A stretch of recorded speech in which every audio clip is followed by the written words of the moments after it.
అందరికీ నమస్తే అండి. నేను కొంతమంది ఫాస్టర్ల గురించి మాట్లాడాలని వీడియో చేయడం జరుగుతుంది. సంఘానికి వచ్చే ప్రతి ఒక్క బిడ్డ కష్టాలలో ఉంటారని మీకు తెలుసు. అలాగే వాళ్ళకి మరి మందిరానికి వచ్చినప్పుడు దశమ భాగం వెయ్యండి అన్నట్టుగానే వాళ్ళ కష్టం వస్తే మాకు చెప్పండి సంఘానికి, సంఘ పెద్దలకు. ఒకవేళ వాళ్ళు రియాక్ట్ కాకపోతే నాకు చెప్పండి, సంఘ సేవకునికి అని అంటే చాలా బాగుంటుందని నేను చెప్తున్నాను. మీరు వేసిన అంగి వేయకుండా, వేసిన కోట వేయకుండా, మీ భార్యలు కట్టిన చీర కట్టకుండా ఆడ నిలబడి స్పీచ్ ఇచ్చి చెప్పడం కాదు, దేవుని మాటలు మీరు చెప్తున్నారు, చాలా బాగుంది. మరి దశమ భాగం వేయండి అని ఉన్న మన పరిశుద్ధమైన గ్రంథంలోనే మరి ఇంకొకటి కూడా ఉంది, అది మీకు కూడా తెలుసు.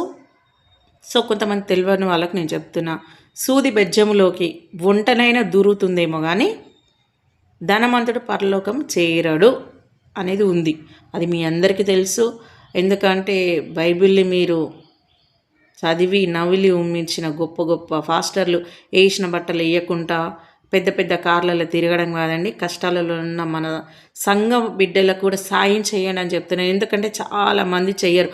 ఈరోజు మీరు తింటున్న తిండి కానీ, మీ పిల్లలు లగ్జరీగా బ్రతుకుతున్నారంటే, ఈరోజు మీరు తింటున్నారంటే, మీరు అంత బాగున్నారంటే వాళ్ళు కష్టపడి శ్రమించి తీసుకొని వచ్చిన కానుక మీరు అనుభవిస్తున్నారు.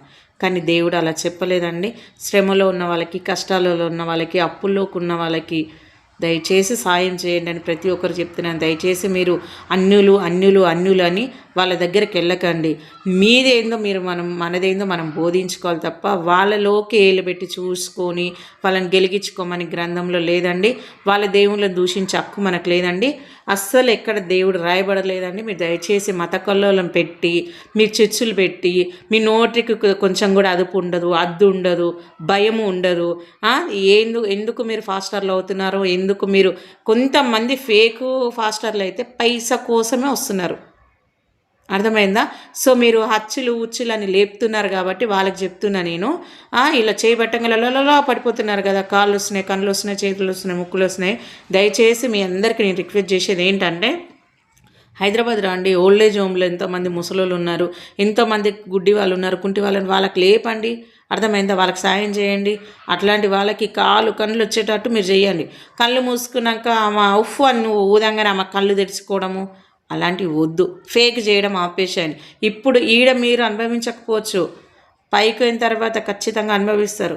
మళ్ళీ చెప్తున్నాను, మీరు సనాతన ధర్మాన్ని కానీ ఎవరిని కానీ మీరు దూషించకండి. వాళ్ళు అంటున్నారు నేనంట అనేది తప్పు. ఫస్ట్ మన దాంట్లో ఎంత తప్పు ఉందో మనం తెలుసుకోవాలి.